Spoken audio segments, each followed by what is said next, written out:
Hi kids, it's Granny. Is it Storytime Saturday again already? I think so. I was going to jump ahead to my early teens today, but I've thought better of that because after last week's video I started thinking about the 60s and the early 70s, and it seems like there was just more stories I wanted to fit in there. I wanted to tell you, mostly I wanted to tell you about Psycho Julie. Psycho Julie, I met in, I think, 3rd grade in Miss Osborne's class.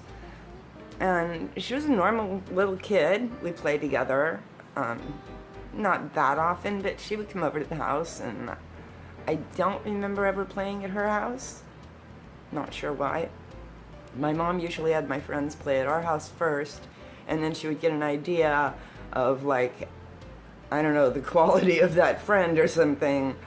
And my 10th birthday party, my 9th birthday party, I had about 8 little girls come over. Mom got a cake from the bakery, and you know, at the usual time after the games or whatever, we sat down at the table and Mom brings in the birthday cake, which had 9 candles on it. She sets the birthday cake down on the table. Everybody's singing happy birthday, everybody's smiling and happy. And Julie, who was sitting like right where my mother was, little Psycho Julie turns to my mother and says, "Sometimes I wish my mother's hair would just catch on fire." And my mom thought that was like, I mean, she was really shocked.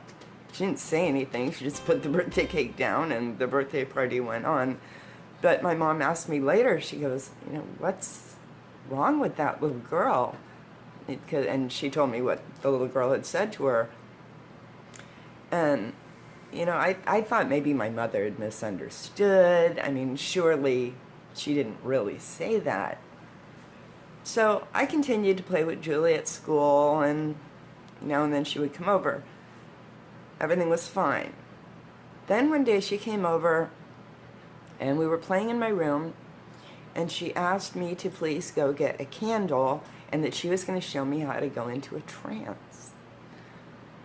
So I went and I got a candle. I don't remember asking permission. But I got the candle, we took it in my room, put it on a little plate, and it was safe enough. We lit the candle, and she told me, she goes, just stare at the candle. Just stare at it, and don't stop staring at it for like a long time. Stare at it really hard. Stare at it. Stare at it. Stare at the candle. So I stared at the candle, and, you know, after a long time staring at a candle, if you've ever done that kind of thing, the rest of the room kind of disappears. It just kind of turns white because you're so focused on that one little candle. So I thought that was kind of cool, but, you know, after about a minute of that, I was bored. And I look over at Julie, and she's just like looking at the candle, right? She's all into that candle. Maybe 10 minutes later or so, Julie emerged from her trance state, and she says to me, "I've had a vision. I've had a vision. There's a little girl down the street, and she's in trouble. She's being hurt, and we have to go save her." And I didn't really feel any choice but to believe this. I didn't know anything about going into a trance. Clearly, I hadn't been very successful at it, but maybe she really had had a vision. So Julie and I went outside. I think we put the candle out first. Then we went outside, and we're like just like walking down the street looking for some little girl in trouble of some kind. And of course we didn't find anything. We went back to my house. Julie went home, and I told my mom about this interesting thing. I said, wow, Julie had a vision.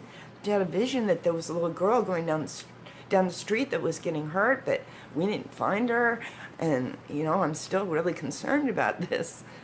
And my mom said, you know, that there's something going on with that kid. That's not right. And I don't want you to play with her anymore.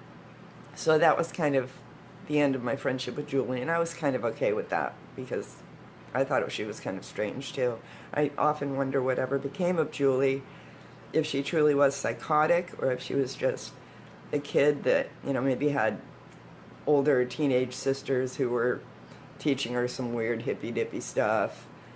I don't know. My mother at one point conjectured that maybe someone was giving her LSD because everybody was so scared in those days that somebody was going to give their kid LSD. Like, your mom looked at your candy after Halloween, not because there might be a razor blade in it, but because there could be LSD in it. So they wanted to make sure that it was a store-wrapped candy. And, fears about Halloween candy are really nothing new.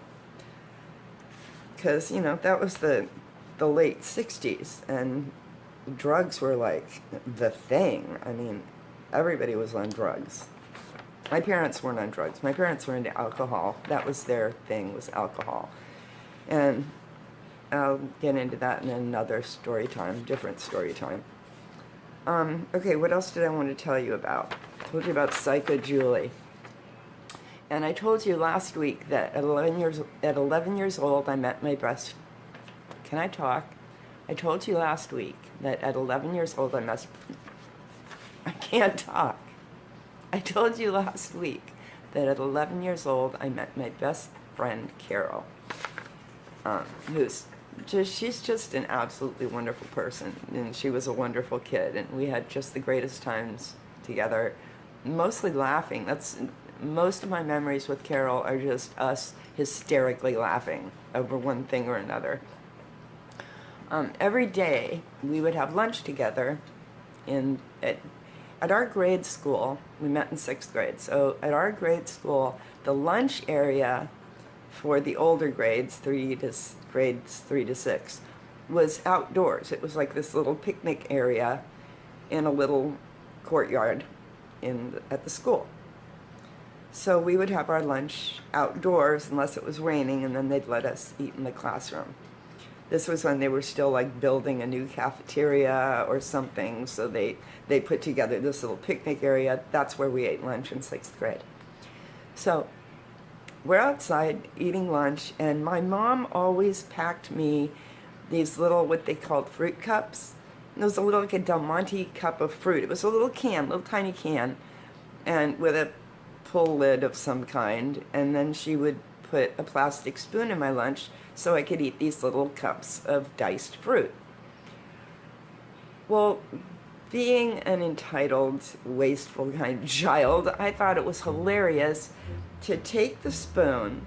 I would dip it into the can and get a piece of fruit on it, then take the spoon up against the edge of the can and kind of use that as a leverage, and pow!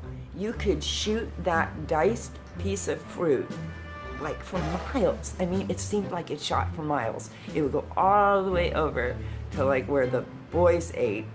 We weren't separated on purpose. We were separated because girls didn't really like to be with boys much in 6th grade. So the boys would eat over on one side, we'd eat over on the other side. And I just remember this hysterical laughter over flinging this fruit over to where the boys were sitting. And they never knew where it was coming from. Of course, they'd look over and we'd have no idea where that might have come from. No idea, completely innocent. That was fun. So flinging food kind of became a thing. It was great material for laughter. Food fights were always in season. In 7th grade, we went to the junior high, and the junior high had its own big lunchroom, like a big lunchroom that we shared with the high school students and everybody. And it had vending machines where you could buy sodas. And the way the vending machine worked was you would put in your, as I remember, it was 15 cents for a cup of Coca-Cola. You'd put your 15 cents in, the little paper cup would drop down from the dispenser, and then this stream of Coke would fill your little cup. And then you'd take your cup out, there you go. Well, I decided one day my mother had put leftover fried chicken in my lunch, and I had a chicken wing. And again, being an entitled and wasteful child, I thought it would be hilarious to take that chicken wing and stuff it up inside that drink dispenser so that the next person who got a drink would also get a chicken wing that would drop into their cup. I thought that just sounds like a great idea. So I went over to the machine when I didn't think anyone was looking, stuffed that chicken wing up in there and hightailed it back to my seat in the lunchroom where Carol was waiting. And, you know, waiting for the next student to come and get surprised by this chicken wing, and we would laugh and it would be great. It just so happened that the next person who came to use the drink machine was the vice principal. And it was a she. She came over, she put in her 15 cents, as I remember. The cup dropped down, and Carol and I are watching, right? And we're just watching, holding our breath and going, don't laugh. Whatever you do, don't laugh. Sure enough, chicken wing drops right into that cup. And, you know, this lady kept it together. She didn't freak out. She didn't turn around and yell, who did this? She decided that probably the culprit just wanted a reaction, and she wasn't going to give them one. She took that cup with the chicken wing in it, and she just slowly left the lunchroom, presumably to go get a janitor or something to service the machine, clean it up, and get the chicken grease out of it. That was great. The banana peel. We would eat our food in the lunchroom, and so the throwing of food was kind of a thing of the past. You couldn't really get away with that indoors. So having had a banana in my lunch one day, Carol and I left the lunchroom, probably giggling about something, laughing, talking, and there was a pillar outside the lunchroom, and I took this banana, might have been a little banana left in there, banana peel, banana, I don't know, and I threw it as hard as I could at this pillar, and it freaking stuck. It stuck there. And I mean, Carol and I just about peed our pants. We laughed so hard. It was just such a wonderful thing. It was art, man. This banana peel was sticking on the pillar of the school. Just then, just as we're laughing at it and pointing and, you know, obviously the ones who did it, the janitor comes around the corner, Mr. Aldrich. I remember his name because it sounded like ostrich, but it was Aldrich. And he looked at us and he looked at the banana peel and he goes, pigs. That's all I can say is pigs. I looked at him, and in the smart-ass voice that you only hear from a 12 or 13-year-old, I said, "My, you have a very limited vocabulary." What a brat. Oh my gosh. You see, I wasn't always such an angel when I was a child. I had a really bratty side. And it came out at Mr. Aldrich that day.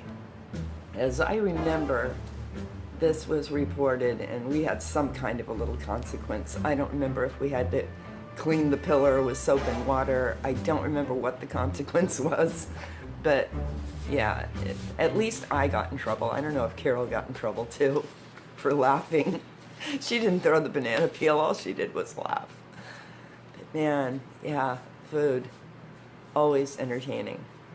When I was 12 years old, my parents purchased a second home. It was a little townhouse up in Lake Tahoe, in North Lake Tahoe. Beautiful, beautiful area. I had gotten interested in skiing.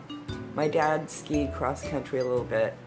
So they got this place, and when we weren't there, they rented it out to vacationing people. And there were a lot of good memories up there. I felt truly in love for the first time there. It was good. I'll tell you about the Lake Tahoe house and other adventures next week, and we will be entering puberty next week as well, so that'll be fun. I hope you guys have a safe and pleasant evening. I love you, and please come back. See you later. Bye.